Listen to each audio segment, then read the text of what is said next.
Okay, all right, so we're going to discuss plant-animal interactions today. And so I think the first thing we need to kind of look at is what are these grazing and browsing animals, what do they want, what are they looking for? And so the first thing that they're really looking for is young green leaves. It doesn't matter if it's a cow or if it's a deer, that young green foliage is what they're looking for primarily. That's their first choice. And then after that, mature green leaves, and then green stems. And you notice that we're still looking at green. And then mature dry leaves. And so the last thing that they want are actually dry stems.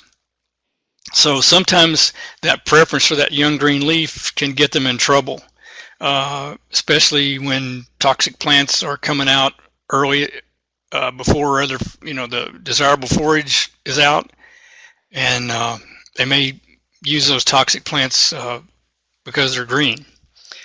But that preference is strong in these animals. So I think it's kind of useful to understand what we think what the cell basically looks like. This is just kind of a schematic drawing or a rendition of what the cell looks like. On the outside, you've got a cell wall, and that cell wall is made up of cellulose, hemicellulose, lignin, and some bound nitrogen. And so the cellulose, for example, it's glucose molecules that are hooked together, sugar molecules. And because of the bond that they're hooked together with, these animals need microbial assistance to break those bonds. So they can use that glucose in the cell wall, but they have to have microbes to help them do that. And so then in the cell solubles, those are things that are pretty readily digestible. Crude protein, which is made up of several different categories: protein, amino acids, nucleic acids, anything with nitrogen in it. And then sugar, starch, lipids, all these things are pretty readily digested. And then secondary compounds, sometimes those are present and can interfere sometimes with digestion or can be a problem for animals. So if we look at this diagram here, on the left, you've got a cell that has thin cell walls, and on the right with thick cell walls. And so young tissue has that thin cell wall and a lot of cell contents. Older tissue, the cell wall increases in size and thickness. Leaf tissue versus stem, same thing, more cell wall in the stem tissue. And again, more cell wall in warm season plants. Warm season plants need a little more structure, and that's what that thick cell wall gives them.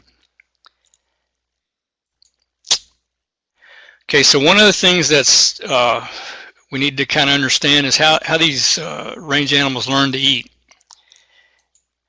And so one of the ways that they learn to eat is from older animals. And the primary or strongest bond is from their mother, which should be no surprise, really. But what's interesting is that learning really starts in gestation. There's pretty good evidence to show that flavors from foods can cross the placenta from the mother to the fetus, and then that familiarizes that fetus with those flavors. And milk can have a big influence, the taste of the milk.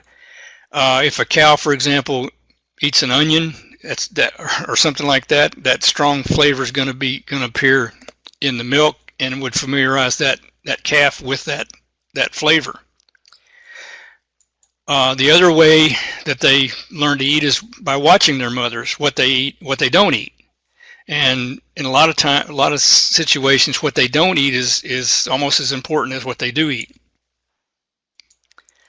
And in their own experience, typically they will sample new plants carefully at first, and if they don't get any negative feedback, then they might eat more of it. And in terms of senses, the taste is the most important sense that they have in determining what to eat or what not to eat. Okay, so we've got want to get you all to interact with us a little bit here. So the question is, naive animals should be avoided as replacements, true or false? So if you just click true or false, we'll get a little survey. We'll find out what you all think, and then we'll talk about what we think the correct answer is on the other side.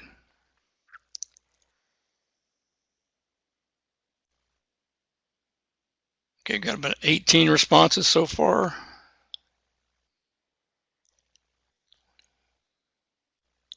20. Don't be afraid to vote because we don't know who's voting. All right. I think, Pete, we can go to the next slide now, and we'll talk about this. So the answer is it's true.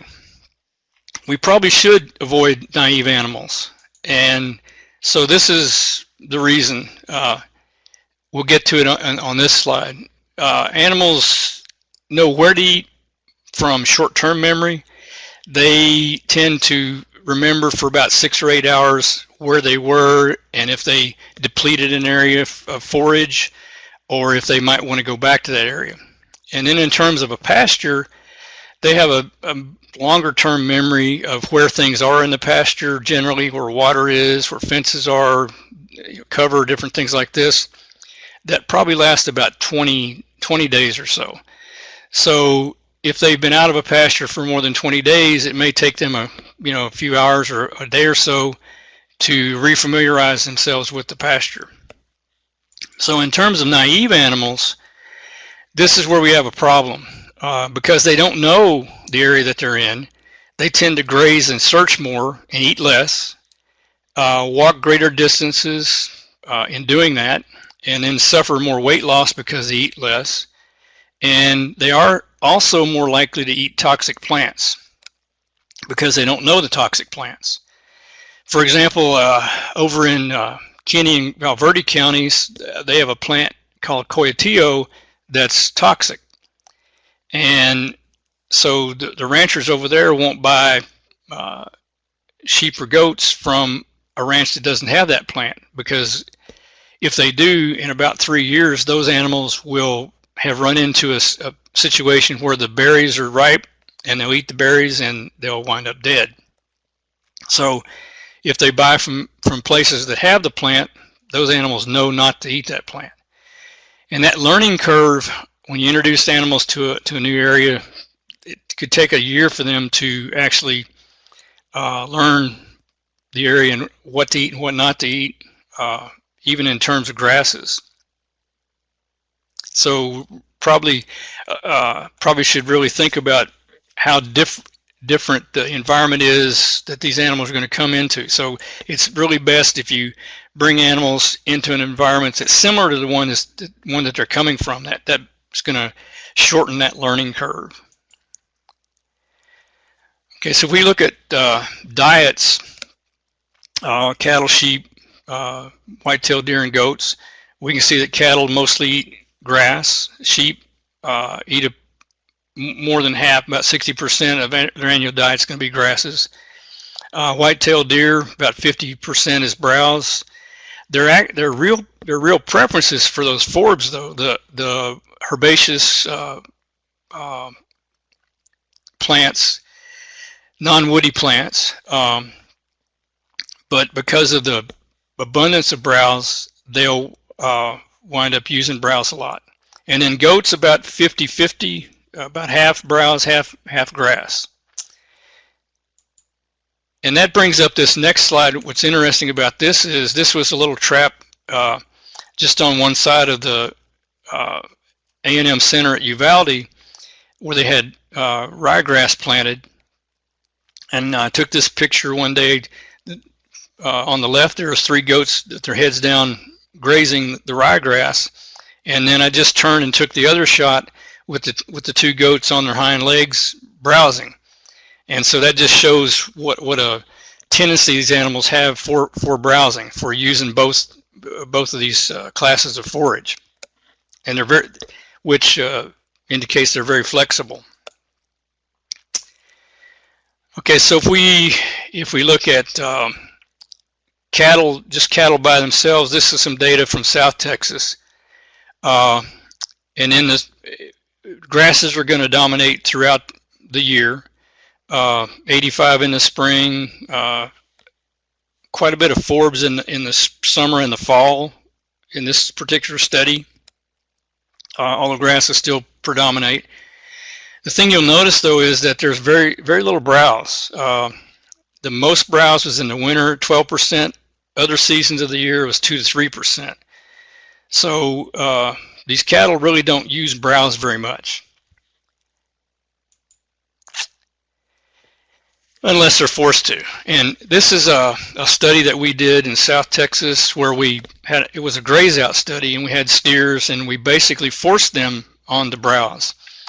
And so this diagram here, this table shows the relationship between grass standing crop, the GSC, and fecal output, and dietary browse, the DB, and fecal output.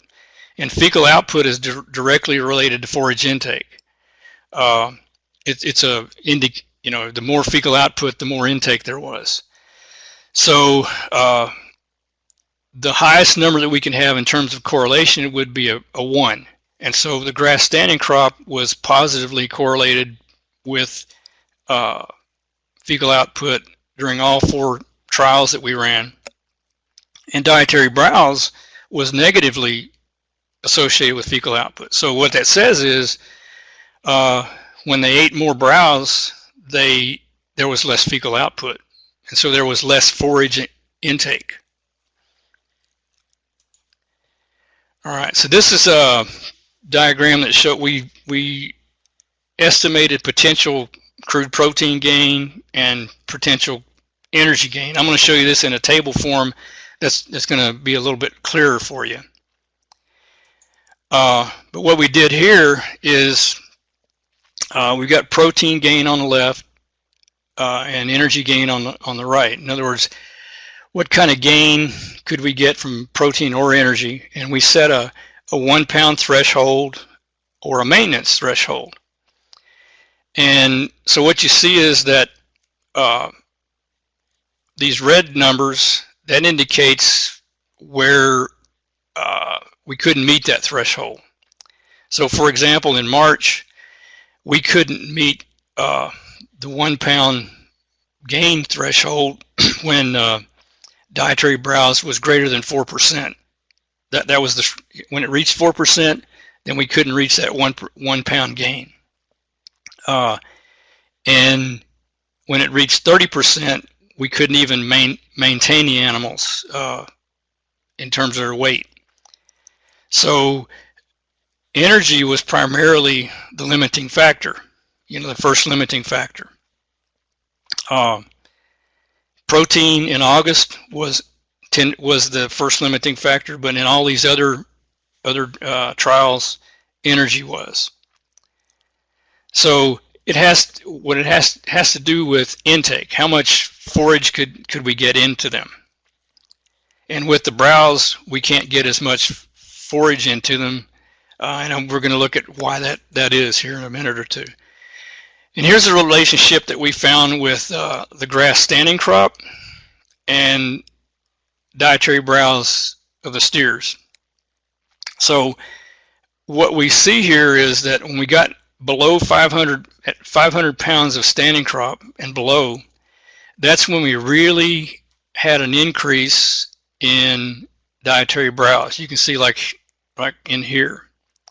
Over here on the other side, the highest that we got was about 20%, but when we got below that 500 pounds, then we're looking at anywhere up to 60-65% dietary browse. So they really had to be forced into eating that browse. whenever they had the choice of going to grass or browse, they'd go to grass if it was available.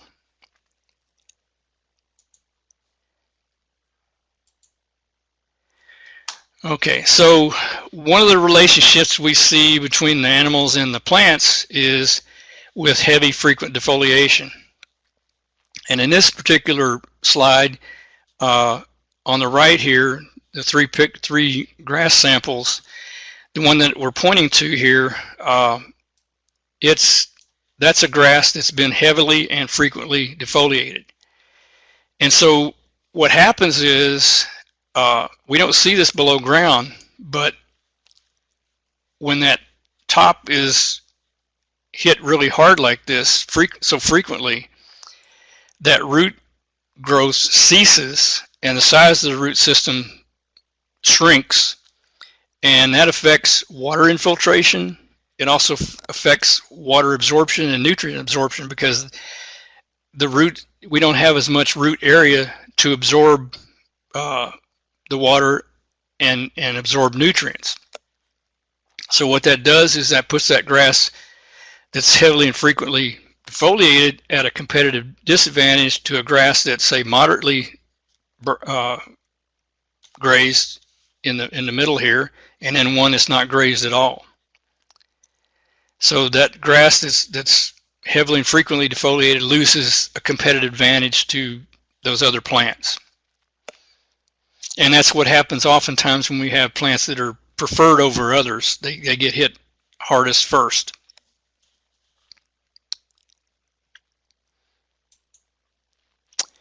Okay, I'm going to stop right here and see if there's any questions. There might not be at this point.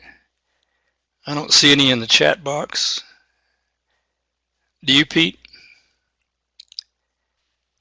No, sir. I don't see any as of now.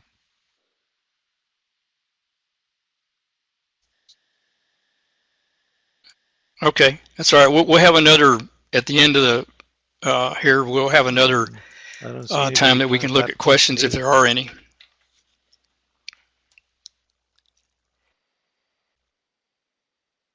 Okay, that's all right. Okay, so the rest of this we're going to kind of look at, kind of why these animals eat what they eat. And so there was a German scientist that worked in Africa, and he put African ruminants into 3 different categories: concentrate feeders or browsers, grazers that eat mostly grass, and intermediate feeders that switch between grasses and browse. And so we can do this with ruminants that we have here in Texas. So if we look at this chart here, the concentrate feeders, we've got the white-tailed deer.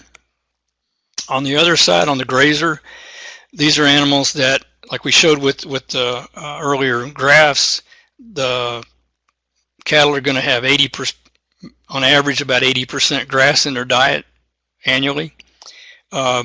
Bison are going to have even more, like 90+%.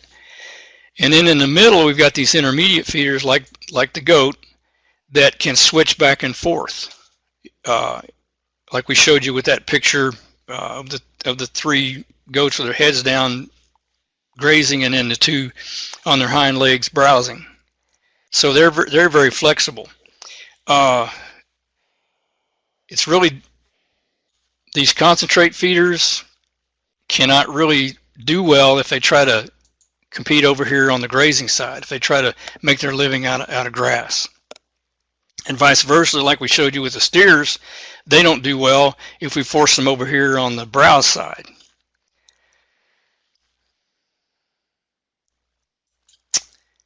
Okay, so the reason that these animals eat what they do really starts with their mouth structure. So in this upper left-hand picture, we've got a steer here. This is actually a show steer at an educational event we had a few years ago. And if you notice here, we're holding out a piece of grass, and the steer's trying to eat that grass. And so he's got this piston-like tongue that curves up, right there, curves up, and he's trying to wrap his tongue around that grass and pull it back in his mouth. The other aspect or other feature of his mouth is that he has a very stiff upper lip, an inflexible upper lip. So that makes it difficult for this steer or a cow to be extremely selective with small leaves on forages. If we compare that with the goat has flexible upper lip, flexible tongue, and so they can go in and they can take off individual leaves, off small individual leaves off of browse plants, for example.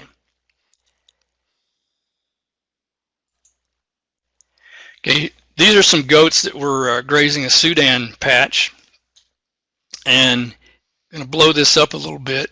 And if we look right here in that expanded area there, you'll see that what they're going after are those leaves at the top of the plant. So that they're looking for that leaf area, and because that leaf area has less cell wall, because it had, and I'm not saying they know this or they think about this, but instinctively they go after that green material and that leafy green material, and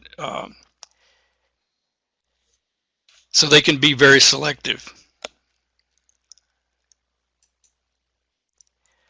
Okay, so a plant like blackbrush has small leaves, like we see up here, and it also has can have pretty long thorns.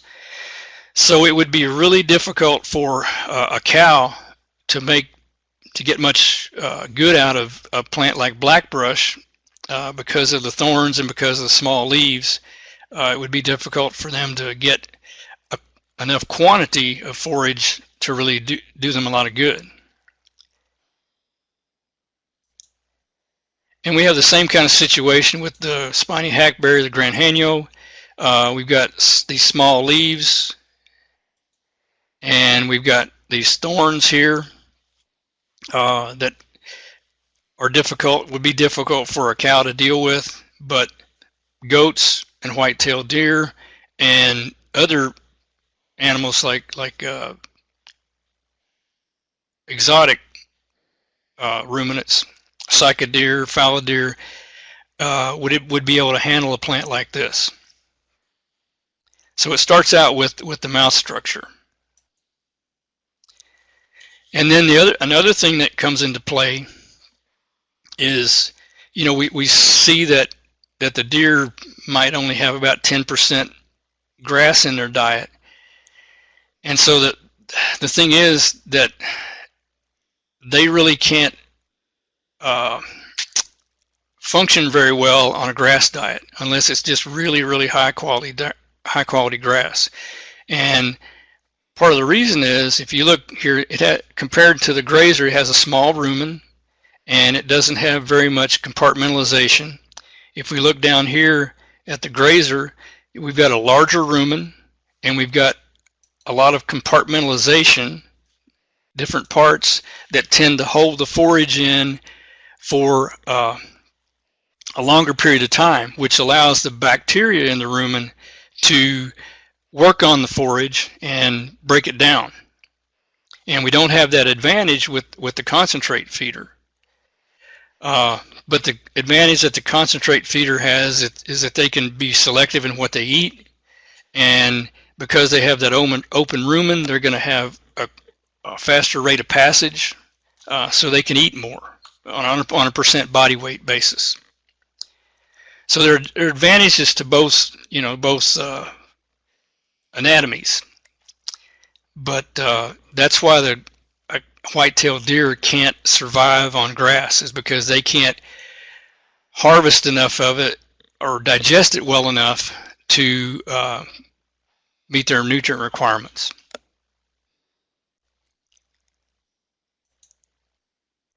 Okay, so if we compare digestibility between a cow, a sheep, and a goat, you see that the cow and the sheep are pretty close to each other, and slightly below that, by about 5 percentage points, is the goat.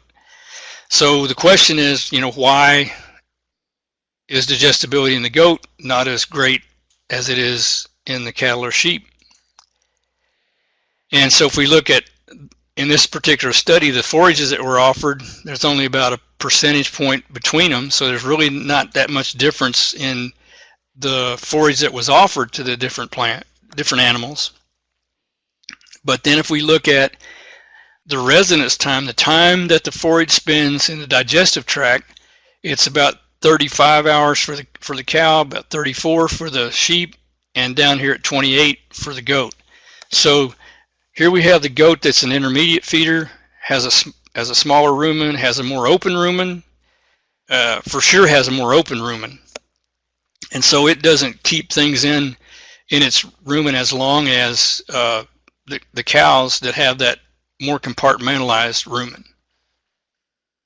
Now a goat can definitely make a living on grass. It's just not quite as efficient as a cow is, because of that less compartmentalization that we have in the rumen. Okay, so if we can compare the concentrate selector and the grazer all the way through the digestive system. And if we start out with the salivary glands, we see that the concentrate selector has larger salivary glands compared to the grazer. And the reason that that's an advantage is this concentrate selector or browser eats plant parts that have a lot of cell contents. Those cell contents are readily fermented into volatile fatty acids, and because they're acids, it helps to have the salivary glands to neutralize those acids. And then a larger reticulum in the concentrate selector, or the deer, what that does is that allows a quicker passage from the rumen through the rest of the digestive tract than in the grazer. A larger liver allows those concentrate selectors to process those volatile fatty acids more quickly. And then we looked at this already, but the small open rumen in the concentrate selector allows a quicker rate of passage, but also is a disadvantage if they were forced onto grasses. And then we see differences in the length of the intestine and size of the hindgut in these two. So starting from the mouth all the way through the digestive system, there are differences that dictate and influence what they can eat. Okay, so I have another quiz question here. So probably everybody's familiar with the term crude protein. So can crude protein be used to compare the amount of protein available among all feeds and forages?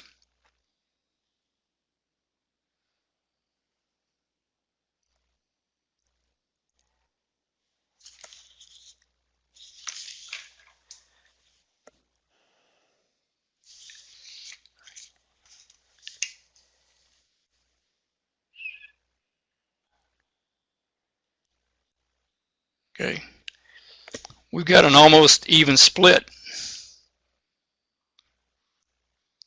Okay, so let's take a look and see. Well, the answer that I would give you is false, and the reason is what is crude protein? And remember with a true-false question, if it says all, that's kind of sometimes that's kind of a signal to be careful about the answer. So what crude protein determination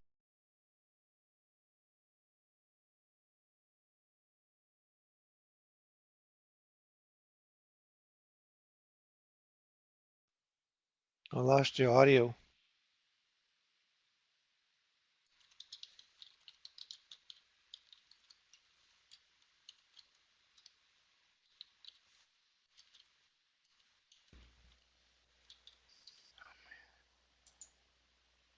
Okay, Doc, it seems like we lost you. Okay, you can't hear me? Hear you now. Okay, good. All right. One of the disadvantages of distance learning, I guess. Okay, so with crude protein, what we do is we chemically extract all the nitrogen that we can. That's the first thing that happens.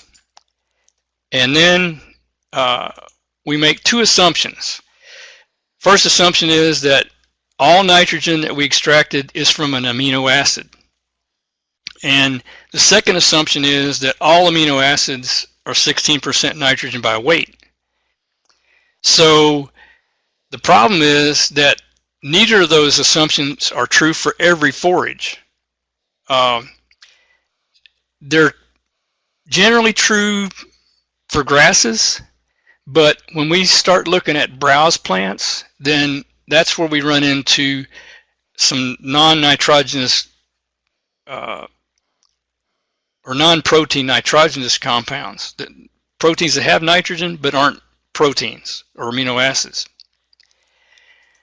So what we do is we divide 1 by 16 to get to a 6.25 conversion factor. And so we take that 6.2 and multiply by the nitrogen extracted, and that's where we come up with a crude protein value. Okay, so not crude protein is useful, but it doesn't, it's difficult to say compare a browse plant, just one-to-one necessarily with grass. It'll give us a general idea, but we have to be kind of careful. And I'll show you an example here in a minute or so. So the importance of these browsers and being selective is that the cell solubles are in the leaves in current growth, more cell solubles than in the stems, and less lignin, which is totally undigestible. So that's the advantage of being selective or being able to be selective. All right, so I want to take Guajillo as an example. If we run a crude protein test on Guajillo, it might test 20% crude protein. But I've seen in the literature values of 10% digestible protein. So what was done in this particular study that we're going to look at here, Campbell and Hewitt in 2005 down at A&M Kingsville, they put white-tailed deer on a diet of Guajillo and alfalfa, and they mixed percentages of the two. And what they did is they looked at where could Guajillo meet nitrogen requirements. And so what they found was that up to 60% Guajillo in the diet, the animals could meet their nitrogen requirements for body growth and antler development. But there's this concept of first limiting nutrient, and so if you look at energy, they couldn't tolerate more than 20% Guajillo in the diet for just body maintenance and antler growth. So 20% Guajillo in the diet was all they could really handle. So, I know over the years I've been in this position, people have talked about, what they think the value of Guajillo is. And I guess my comments or my thought sometimes is Guajillo has no physical defenses, doesn't have thorns like mesquite or huisache, blackbrush, so forth. Very leafy, and so if it was as good as people think it is, I wouldn't think there'd be as much of it as there is in some places in South Texas. So not that it doesn't have any value for animals, but animals need more than just Guajillo. So variety is a spice of life for these animals. Okay, so what is nutritional value? Well, We can look at it from the standpoint of forage quality, crude protein, which is a relative estimate. Digestibility is another way we can look at it. Palatability, you know, is it edible? And then the other thing that I think we need to look at, is it available? Is it within reach? And is there enough of it? Okay, so we've got two browse plants here, or two woody plants. Texas kidneywood, which runs about 26% crude protein, versus Agorito 10 to 16. Digestibility on the kidneywood 45 to 62. Couldn't find a digestibility value for Agorito. But kidneywood is a highly preferred browse plant. It is really, really ice cream. And Agorito, as you can imagine, these mature leaves here, they're hard, they're spiny, so they're not very palatable. Even if they had a high digestibility, even if we could put them in a test tube and digest them with microbes, they wouldn't be very palatable, you know, edible. Now, young leaves on Agorito are very palatable. They're very tender and very palatable, and they're used. So palatability is one of the issues. And then another issue is availability. So if we look in the upper left-hand corner of this picture here, we see live oak tree with undergrowth. So those plants that are under that tree are accessible. If we look in the lower left-hand corner, we see a pretty marked browse line. So if you're a white-tailed deer, that's pretty much of a desert for you. White-tailed deer can only browse up to about 4 foot off the ground. A goat can browse from probably up to 5 feet or so, maybe a little higher. And these exotics can graze or browse up to 6 feet or more. So once that browse line is established, then that tells me a couple of things. One is that the more desirable plants below that are gone, and so that's going to be a desert for a white-tailed deer. And then especially over here on the lower right-hand corner of these photographs with the juniper, there's a browse line on this juniper, and that really tells me that whatever else is out there is gone. I mean, whatever else that those deer would be looking for is probably gone for a browse line to be established on this juniper like that. So it's going to be tough going for a deer on that particular site there. They could obviously use forbs, but in terms of browse, which is a more stable portion of their diet, they're kind of out of luck. Okay, so browse use, current season, flight is less than 40%, moderate 40 to 65%, and if we get above 65%, we're looking at heavy browse use. Okay, so we can classify browse preference into high, moderate, low, and least, and I'm just going to run through these for the Edwards Plateau so you can get an idea of what might be in those categories. So first, this is high preference, and you see right here that we've got the kidneywood at the top here. Texas oak is in there. And so those are plants that are really highly preferred. And then after those, we get plants that are moderately preferred. A lot of these are around hackberry, bromelia, clematis or old man's beard, redbud, elm, quite a bit of that grows around, grape, greenbriar, and these are still good plants. So once those highly preferred plants are gone, then they'll shift more to these moderately preferred. And then you may be surprised here that low preference is live oak, And so again, as these plants above them disappear, they shift more to these plants that are low preference or below them.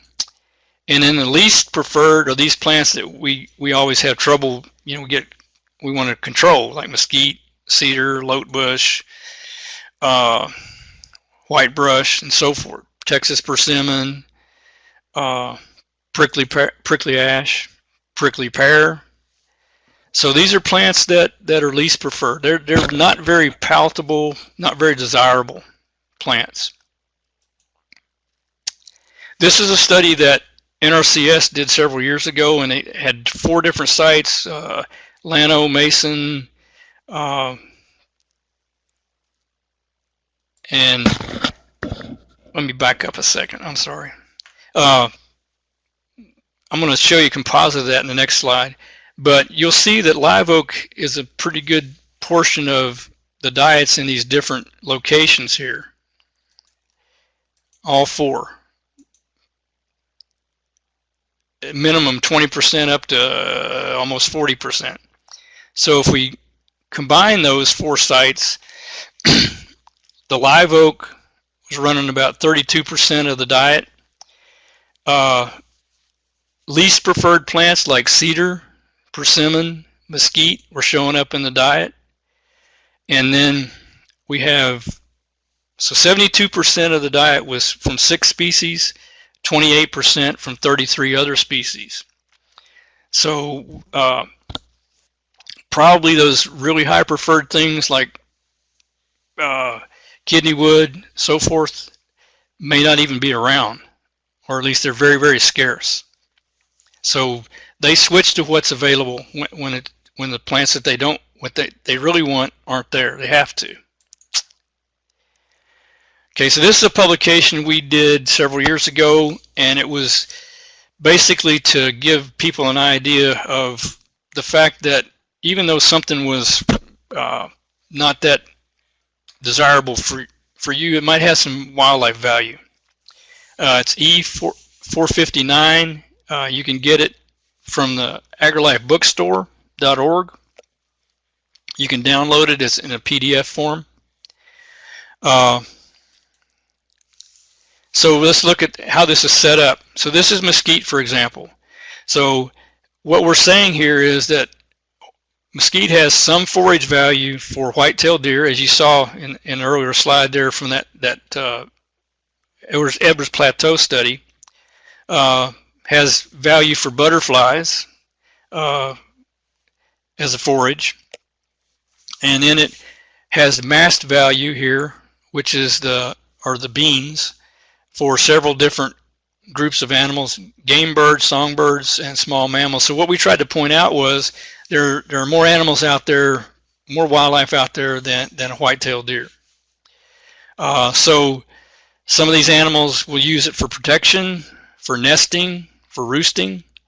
So we had those different categories that we, just to give people an idea or get it across that even though it may not be the greatest plant for white-tailed deer, it also has value for other species. So juniper, a little bit of forage value here for the white-tailed deer, and then fruit value for several different classes of wildlife, protection for quite a few, nesting cover, roosting cover. So it does, it's kind of like too much of anything. You don't want too much of anything, but a lot of things in small quantities are okay. Pricklypear has forage value for white-tailed deer, for small mammals, fruit, for several different classes, and then water. It's a good source of water, especially in South Texas in the summer.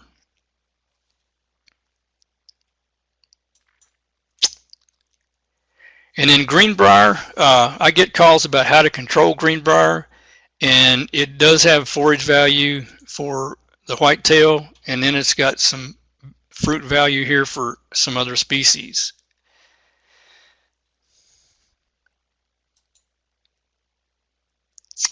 And then Lotebush, again, a little bit of forage value here for whitetail, fruit value for several different groups, protection, nesting, roosting for songbirds.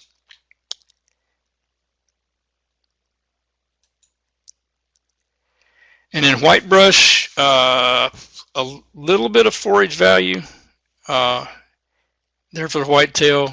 The butterflies are going to use some of the flower, and then protection for some game birds, songbirds, small mammals. So some of these plants that are really not too desirable, a little bit of them is not a bad, not a bad thing. And then this one is a toxic plant, and even though it's toxic, it does have some wildlife value for the game birds, songbirds, and small mammals.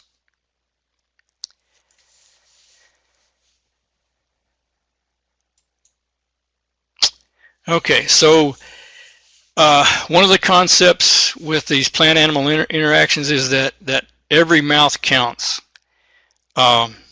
So, you can't, if you have exotics on the place, you can't discount them because they're eating forage. So every animal out there has to be counted or considered. So in terms of competition, if we look at the aoudad is equivalent to about 1.3 white-tailed deer. The axis is about 1 whitetail. The blackbrush probably about a half. Fallow and Psycho about 1 each. So there's a 1-to-1 or even up to a 1-to-3 competition with these exotics out there.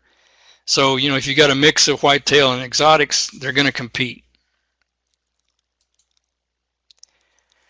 Okay, so this is a study that was looking at herbaceous dominated and browse dominated pasture rangelands. So for the Psycho deer, on the herbaceous dominated, about 50% of the diet was grass, 30% browse. The whitetail, only 10% was grass, 60% was forbs. I said earlier that forbs are really their preferred diet. So 90% of the diet was in forbs and browse, only 10% grass. So if we shift to a browse dominated diet or a rangeland, that Psycho deer goes from 50% grass to 30% grass and from 30% browse to 50% browse. But what does the white-tailed deer do? It goes from 10% grass to 10% grass. It doesn't matter how much grass is out there, that white-tailed deer is not going to use more than about 10%. And then on the browse dominated, they switch to browse. So now you got a 60% browse versus 50% browse, so they're directly competing. And there's a study that was done at the Crude Wildlife Area several years ago, and they put Psycho deer and white-tailed deer in enclosures, and they just let the populations go. And so what happened was, as the browse line rose above where the whitetail could make use of it, the Psycho switched to grass, and the whitetail couldn't make it on grass, so the whitetail population died out, and the Psycho population survived because they could shift their diet better than the white-tailed deer could. Okay, so that means we're at the end here. We're going to look at some questions. So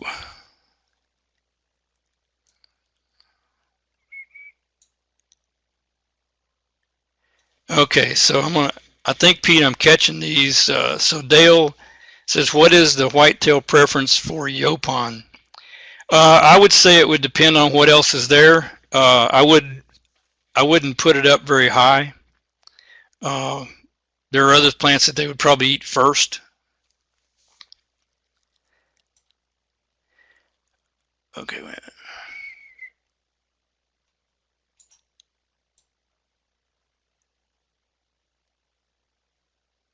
Okay, so Luis says, how do deer and other animals deal with the long and short thorns on what they eat? They avoid them. They can avoid them because they have those flexible lips and flexible tongue that can go in and take small individual leaves off of those plants. So they're able to avoid those thorns, to work around them. Uh, do wild animals always know what not to eat due to being poisonous? I'd say no, but if but the ones that survive uh, generally pass that on to other ones. I mean, it's, for example, even our children don't always do what we try to teach them. So you may have an offspring that just decides to gets real hungry and goes for a poisonous plant. But I really don't hear. I could be totally wrong, but I don't really hear much talk about white-tailed deer fatalities from Coyotillo. Uh, like I said, I could be wrong, but livestock, yes, big problem. So I would say they don't always know, but the ones that survive do, have learned it.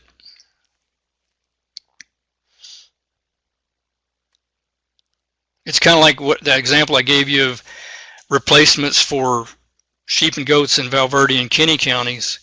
They don't want to buy replacements from a ranch that doesn't have that Coyotillo, because they're pretty well assured, or their experience is that those offspring have been taught that plant and will avoid it. Okay, Phil says, for white-tailed deer, what do you recommend planting? Okay, so I'm not a wildlife specialist, but what I hear is when you do a food plot, when you plant a food plot and it's successful, if it grows, you probably didn't need it because other plants are growing, like this year, where you got places where you have good rainfall.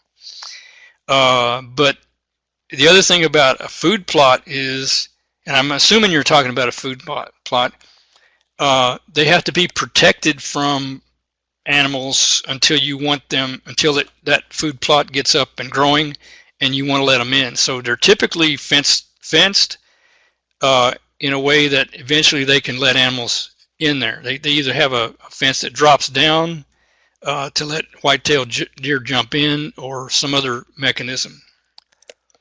Like I said, so they usually plant things like forbs, cowpeas, and different things like that the deer would eat. And again, I'm assuming you're talking about food plots.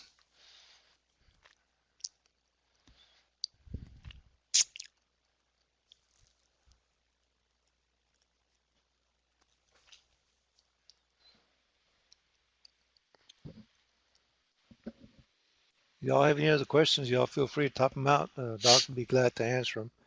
I'm gonna go ahead and just while y'all are typing out your questions and thinking, I'm gonna pop out a survey. Please answer the survey. It help us. And I kind of throw in a deal for our next session. It's gonna be on July 2nd. What vines is growing on your fence, and Dr. Baron Rector will be our speaker. And we will have one CEU for IPM. If you're not doing so, you can visit us at facebook.com/txrange. You can follow us there, or you can go to texasrangewebinars.tamu.edu and can you see what some of the upcoming webinars. If you have any questions, feel free to type them out.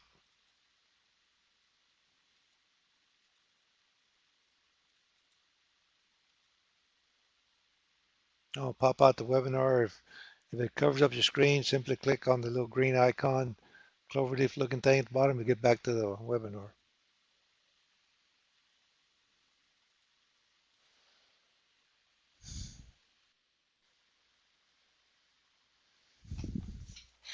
I guess while y'all type some questions, let me say, Dr. Lyons, thank you for being here today. It's a pleasure. And the audience, thank you all for being here today. It's just, we enjoy doing these webinars for y'all. Yeah, except when we get disconnected. I was just wondering, but it seemed like they could hear you, but I couldn't. It was just like a flash, you know, kind of like I didn't have a power surge or anything. It was just, but it just said you're disconnected, and then I got reconnected pretty fast.